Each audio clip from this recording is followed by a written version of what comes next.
He said it was self-defense, then spent 3 days sleeping above the place where the body bled into the concrete. The man he killed was his closest friend. The only witness was his daughter, and she called him Daddy with a smile even after the arrest. So what really happened in that basement? It began with a puddle, thick, dark, almost black, seeped into the cracks of a basement floor no one had cleaned in weeks. The light from the investigator's flashlight caught the dull gleam of it, just for a second, before it disappeared again into shadow. It wasn't fresh, but it wasn't old enough to be forgotten. Close by, a camouflage duffel bag slumped against the wall. One corner of it was stiff, crusted with something that wasn't mud, and next to it, the smell. Sharp, metallic, buried beneath mildew and something sweet rotting in the pipes. No one spoke.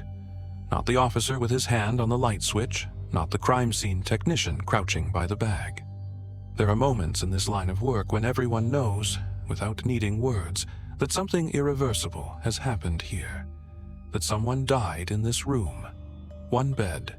2 people had been living down here. A grown man and his 18-year-old daughter. No separation of space, no privacy, no normalcy. Just a mattress against the far wall, a single nightstand, clothes strewn together indistinguishable. That was the first clue. Not the blood, not even the smell, but the bed. Because predators don't always hide in the dark. Sometimes they live right out in the open, inside homes people walk past every day. James Whitaker was last seen nearly 3 weeks earlier. 65 years old, quiet, predictable. The kind of man who answered his phone, paid his bills on time, fed his animals before he fed himself. He had taken in Michael Dixon, an old friend down on his luck, and Michael's daughter Melody, after she aged out of foster care. Kindness. That was his mistake. Michael had been living on the property for over 2 years. Melody moved in just months before James disappeared. According to the daughter, it was meant to be temporary. But something shifted inside that house, slowly, then violently, and no one outside those walls noticed until it was far too late.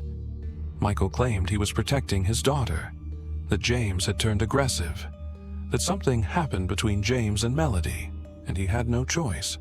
That's the story he gave. But stories like his always begin with excuses and end in blood. The truth, of course, lies in the details, the ones he didn't account for. The blood beneath the stairs, the gun that didn't belong to James, the missing teeth, the burn pit behind the house. You don't protect someone by erasing a person from existence. You do that because you want to control what people remember. You do that when your version of the truth is more important than anyone else's life. Michael didn't just kill James. He made sure to dismantle every trace of him. After the shot, likely a single bullet to the head, based on blood spray patterns and the missing upper skull, he moved quickly. He wrapped the body. He dragged it out. He burned it for hours. Tires, bleach, wood soaked in accelerant. The heat must have been unbearable. But he stayed, stirring the fire, watching until nothing recognizable remained. Except one thing, a piece of bone. A metal implant from a surgery James had years before. That was how we knew. That was all that was left. What kind of person does that? You don't get to this point overnight. You build up to it, quietly, carefully.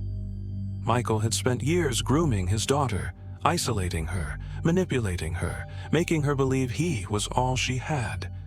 Reports from her childhood show patterns of control, inappropriate boundaries, claims that were ignored or dismissed. And James, he saw it. Maybe too late, but he saw what was happening. He confronted it, and Michael couldn't risk that. There's something you learn studying these men. It's not the rage that scares you most. It's the calm. The way they sit across from you in an interview room and say, "I didn't mean to." The way they describe dragging a body the same way they describe taking out the trash. The way they almost always cry. not because of what they've done, but because they were caught. When Michael led investigators back to the burn site, he didn't hesitate. He pointed to the scorched dirt and said, "Right there." And that's when the horror of it settled in fully. The fire, the bleach, the shattered teeth. He didn't panic. He prepared. He finished. And yet he never left. He stayed in the house for days, slept in the same basement, walked across the same stained floor, ate meals above the place where his friend's blood had soaked into the concrete.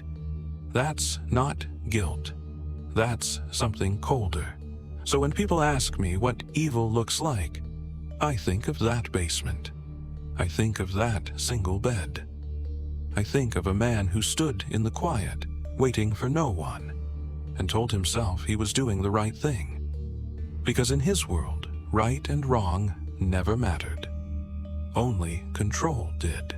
The house looked empty from the outside. Not abandoned, just paused, as if time had taken one breath too long.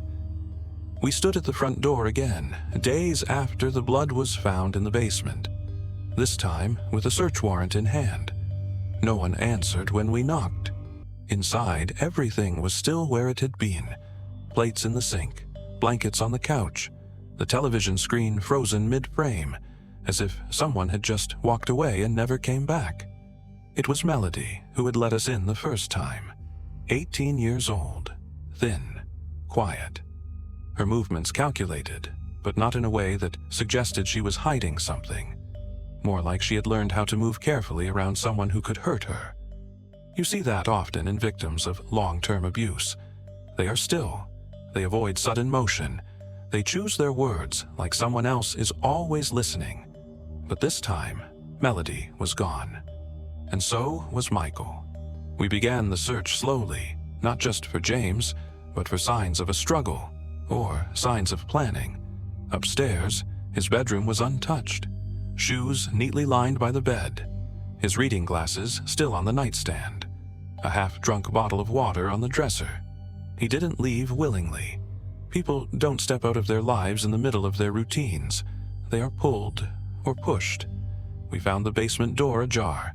It hadn't been locked, just shut gently, as though someone wanted to keep the cold in, or the memories down there, quiet.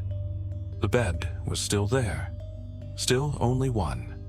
The blood-stained bag had been collected by then, but the shadow of it lingered.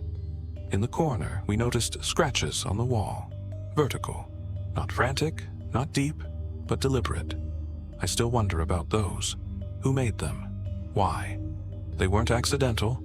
On the floor, near the furnace, beneath a tangle of wires and old clothes, we discovered a small note folded in half. The paper was creased, smudged. It looked like it had been passed from hand to hand too many times. It was addressed to Melody, and signed by James. But the handwriting was wrong. It lacked his curvature, the soft loop of his J. It was straighter, more jagged. And the tone of it was off. It sounded like someone pretending to write like a man trying to disappear. Like someone wanted us to believe James had left on his own. It was Michael, of course. Who else would write a fake letter in the voice of the man he killed? There's a particular kind of manipulation that only comes from people who believe their version of the story deserves to be believed more than the truth. Michael wasn't trying to fool the police. Not really. He was trying to create a narrative for Melody, to make her doubt what had happened, to make her wonder if maybe James really had left. Maybe the sound of the gunshot was just a dream. Maybe the blood was from something else. If you control someone long enough, they begin to rewrite the story themselves. Melody had been in foster care since she was young, removed from Michael's custody more than once. Records showed inappropriate behavior, emotional boundary violations, allegations that were never fully proven or never followed up. When she turned 18, the system lost its hold, and Michael took her back, not just physically, completely. There are signs in these kinds of relationships that people don't want to see, signs that neighbors excuse, that family members look away from. A father and daughter sharing a bed, explaining it away as poverty, bad luck, desperation. But those signs, they become more obvious when someone finally asks the right question. And James Whitaker, in the final weeks of his life, had started asking. It's possible he didn't know the full extent. Maybe he thought Michael was controlling. Maybe he saw bruises, heard things through the floorboards. Maybe Melody told him something she shouldn't have. And maybe he threatened to tell someone else, or tried to get her out. That, I believe, was the turning point. Michael had gotten away with it for so long, the abuse, the secrecy, the control. He couldn't risk losing it. Not when Melody had finally been fully returned to him. Not when the illusion of his twisted family was so close to complete. And James, kind, quiet James, was a threat to that. He became a problem to be solved. And Michael solved him. We see this often in domestic homicides. The victim is not a stranger. They are someone close. Someone who steps outside the expected role. Someone who threatens the imbalance the offender needs to maintain. The murder isn't random. It's a calculated attempt to restore control. Only this time, the control shattered. Because once you kill someone like James, who is known, who is loved, whose absence is noticed, the silence does not hold. People start asking questions. The truth begins to drip through the cracks. And Michael, he did not run far. He waited, as if he thought he could explain his way out, as if the story he wrote in James's name would be enough. But the smell of bleach lingers. The blood does not lie, and the absence of a man like James becomes louder than anything Michael could say. The car was still there. That's what struck one of the deputies first. Parked behind a sagging fence on a property 3 miles down the road from James Whitaker's home, a battered sedan sat low to the ground, the front end tilted slightly, a dark stain widening beneath the transmission. It hadn't been moved in days. The man who answered the door said he hadn't seen Michael Dixon recently, said the car was left there as a favor, said he didn't know anything. But the chainsaw in the back seat said otherwise. There was no need to open the door. Just one glance through the glass, and you could see it, lying across the back seat, teeth rusted, a smear of something dry and brown running along the handle. The same chainsaw Jim's daughter had seen Michael carry from the house the day her father disappeared. No one could explain why he took it. No one could explain why it smelled faintly of burnt oil and copper. Michael had a story, of course. He always did. When they found him at his stepfather's house later that week, he spoke carefully, measured. He said Jim was like family. Said he couldn't imagine what happened. Said maybe Jim had gone off somewhere, taken a break, needed time. His voice was steady. Too steady. That kind of calm does not come from confusion. It comes from someone who's had time to rehearse. The officers knew it. They heard the distance in his tone, the absence of urgency, the lack of questions. Innocent people ask things. Where is he? What happened? Did someone hurt him? But Michael just waited. While he sat in one room, Melody sat in another. She was pale, not visibly shaken, not outwardly distressed, but there was something vacant about her. A kind of emptiness behind the eyes that doesn't come from shock. It comes from being hollowed out slowly over years. Her answers were vague, repetitive. She didn't know where her father was. She didn't know what happened to Jim. She didn't remember the last time she saw either of them. Her hands fidgeted in her lap, but her face stayed still. Too still. And yet details emerged. Not from her, from those around her. The man who sold the TV to police after Michael traded it for cash. The friend who admitted to buying Jim's rifle.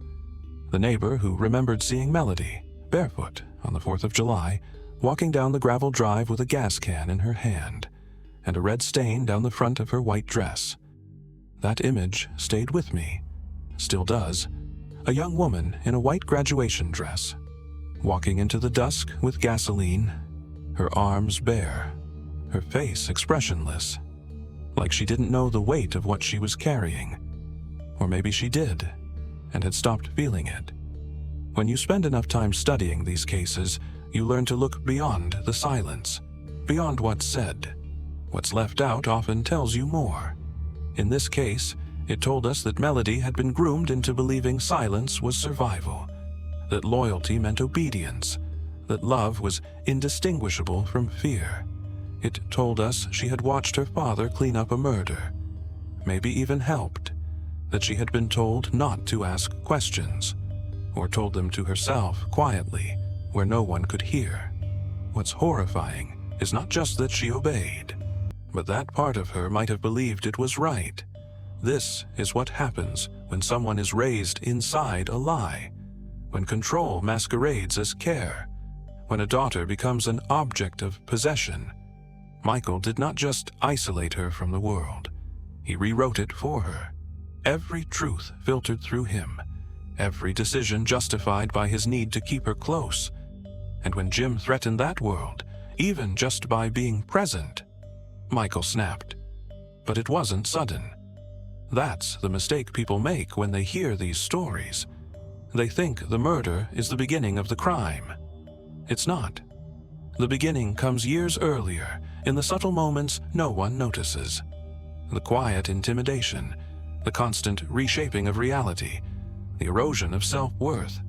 By the time the act of violence arrives, the victim is already gone in pieces, and the perpetrator, he has convinced himself it's not even murder. It's protection. It's necessity. It's love. There's nothing more dangerous than a man who believes hurting someone is an act of love. When the officers returned to Jim's house days later, they brought cadaver dogs. The first one found nothing. The second alerted behind a tree near an old gravestone that had been moved from another cemetery years ago. A false signal. But it was enough to keep them looking. Then they searched the yard, found the burn pit, the ash pile, bone fragments, smaller than a coin, the melted remains of something once human, and a piece of metal, a spinal implant, later confirmed by Jim's surgeon. That was how we knew. Michael had burned the body in his own backyard, under the sky, in silence. Melody was in the house the whole time. She said she didn't see anything, said she didn't go outside, said she slept. But when asked about the dress, she said her father burned it. She didn't remember when, only that it was gone the next day. Her voice didn't shake, and neither did mine, because by then we both knew. The fire had done more than destroy a body. It had erased the one person who saw her, the one person who tried to help, the one man who believed she deserved a life outside that basement, and maybe in some quiet place she never spoke of. That hurt worst of all. Sometimes the truth doesn't arrive all at once. It trickles in, slowly, quietly, through a comment overheard, a memory that doesn't line up, a mistake someone makes when they think no one is listening. It doesn't shout, it waits, and then, when you least expect it, it settles in. That's what happened in the weeks that followed the discovery of Jim Whitaker's remains. The physical evidence was undeniable. Burned bone fragments, the spinal implant, the scorched earth in the backyard. But understanding why it happened, what brought Michael Dixon to pull the trigger, to drag a man's body across a cold concrete floor, to burn it until there was almost nothing left, required more than evidence. It required listening to the silences between Melody's words. She never cried, not once during the interviews. She blinked slowly when asked about the dress, the blood, the chainsaw. Her fingers curled in her lap, then stilled again. When they brought her to the site, she didn't ask where Jim was. She didn't look at the burn pit. She looked at her father. That was the only place her eyes stayed. He told us later, in the interrogation room, that he had no choice, that he heard them arguing, that Melody had grabbed for a gun, that he acted out of instinct. But instinct does not explain why he sold Jim's belongings. It does not explain the bleach, or the stories, or the fact that Melody wore a blood-stained dress and never asked where the blood came from. He said she was scared, that she needed him, that she was all he had left. And it was then that the pattern became clear. He had been preparing for this long before the shot was fired, preparing her, creating a world in which the rules didn't apply, a world where his truth was the only truth, where love was something you earned by staying quiet, where obedience was safety. It wasn't just manipulation, it was erosion. Bit by bit, he stripped away her sense of self, of reality, of choice. This is something that happens more often than people think, especially in isolated homes, especially with children who are vulnerable. A parent becomes a god. Their moods are law, their touch is power. There is no outside voice, no anchor. And when someone tries to reach in, someone like Jim, it threatens everything the abuser has built. The illusion, the control, the ownership. Jim had started asking questions, subtle ones, to neighbors, to Melody herself. He noticed things, the way Michael spoke to her, the way she deferred to him, the way her eyes would flinch at sudden movement. Maybe he didn't know everything. Maybe he just knew something wasn't right. But sometimes that's enough. Enough to make a man like Michael afraid. The day Jim was killed, Melody had been home. She said she had gone to bed early, that she didn't hear anything. But that story shifted. Later, she said there was an argument. Later still, she said she saw her father with the gun. Even later, she described the sound. A single crack, then silence. She said she didn't remember what happened next, just that her father came to her, told her it was taken care of, told her not to worry, told her she was safe. She nodded as she said it, as if repeating it back made it true. But safety in that house meant something else. He didn't bury the body, he burned it, out in the open, behind the house for hours, using tires, old furniture, anything that would feed the flames. He stayed with it, stirred the ashes, watched the smoke. The wind shifted, carrying the smell across the trees. No one called the police. Afterward, he told Melody to help clean. She wiped the walls, washed the floor. He told her to throw her dress in the fire. She did. There is something deeply disturbing about a crime so casual, so quiet. No panic, no haste, just a slow, methodical erasure of a life, as though Jim had never been there, as though he had never mattered. And yet, he did. In every fractured testimony, in every lie that failed to hold, in every pause when Melody looked away. His absence was loud. When I sat down to write my report, I kept thinking about the moment Melody saw her father after his arrest. They brought her in through the back door, led her down the hall. He was already there, cuffed, silent. She walked past him. He looked up, and she smiled. Not wide, not warm, just a brief, tight curl of the lips, like a child trying to reassure a parent that everything would be okay, that she hadn't said too much. That look stayed with me longer than any photograph, because in that moment, I understood the depth of his reach. Even as he sat there, restrained, exposed, she still looked to him for how to feel, for what to believe. She had never been free, and maybe she still wasn't. There was one more place to search. Michael had told us about it, only after hours of sitting in silence, shifting in his chair, staring down at his cuffed hands. He seemed tired by then. Not guilty, just worn. Like someone who had carried a weight too long and knew there was nothing left to gain by holding it any tighter. He said it almost casually, like he had remembered a chore he forgot to mention. There might be more, he told us, beneath the shelf in the basement. Something in a bowl. It sounded absurd at first. After everything. After the fire, the chainsaw, the bleach. After the lie about the note and the TV and the dress. Now there was a bowl, and in it, teeth. When we went back, the basement felt colder. It wasn't just the air. It was the stillness, the kind that follows revelation. You walk into a place knowing now what was hidden before, and suddenly the walls feel closer, the light harsher, every sound sharper than it should be. We moved to the shelf. Slowly, dust rose up in thin, weightless ribbons. Beneath it we found what he described. A metal mixing bowl, small, stained. Inside, shards of what looked like porcelain, but weren't. Fragments of enamel, roots still attached. They had been cracked deliberately, hammered. You could see the marks. There was no reason for that. Not forensic, not practical. The body was already gone. The teeth were not identifiable, but he kept them, held them back, like a final piece of power, or a trophy, maybe both. I've seen this before, in cases where the act of murder is not just about removing someone, but reducing them, bit by bit, burning, dismembering, crushing. The body becomes less than human. The process becomes ritual, and the person who commits it begins to see themselves as something untouchable. Michael never admitted to enjoying it. He never smiled, never bragged, but he also never looked away when the photos were shown. He just nodded, as if confirming what we already knew. Later, we asked Melody if she knew about the bowl.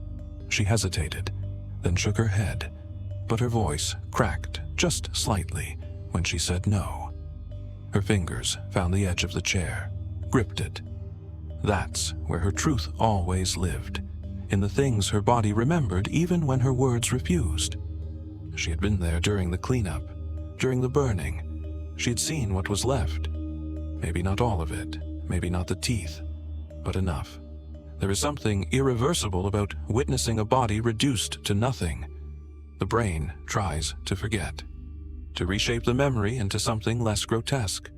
But the smell stays, the heat, the sound of wet ash collapsing in on itself. It lingers. And in people like Melody, those memories don't scream, they whisper. I believe, at some point, she wanted to speak. But the words had no shape, no safety. Every truth she might have told would unravel everything she had been taught to survive. So instead, she watched, she obeyed. She nodded when she needed to, smiled when he looked her way, and swallowed her questions like poison. That is what long-term manipulation does. It rewires the soul, changes the meaning of love, and pain, and silence. And then it leaves you in a room, years later, unable to tell the difference between guilt and grief. The charges came eventually. Murder, tampering, obstruction. Melody was arrested too, not for the killing, but for what she didn't say, for what she helped move, for what she helped burn. 9 years. That was her sentence. Michael would never walk free again. But sentences are one thing, closure, that's something else. Jim's daughter asked once, near the end of the trial, if her father had suffered, if it was quick. I didn't have an answer. I told her what the evidence showed. 1 shot, to the head. Likely from close range, no defensive wounds, no struggle. He may not have seen it coming. He may not have had time to be afraid. But I also knew this. Jim had lived in that house for weeks with Michael. He had seen Melody change. He had begun to understand what was happening around him. He had known something was wrong. And knowing. Sometimes that's the worst part. Because the truth, when it finally arrives, does not come gently. It comes like fire, like ash, like teeth in a bowl, left behind when there is nothing else to hold.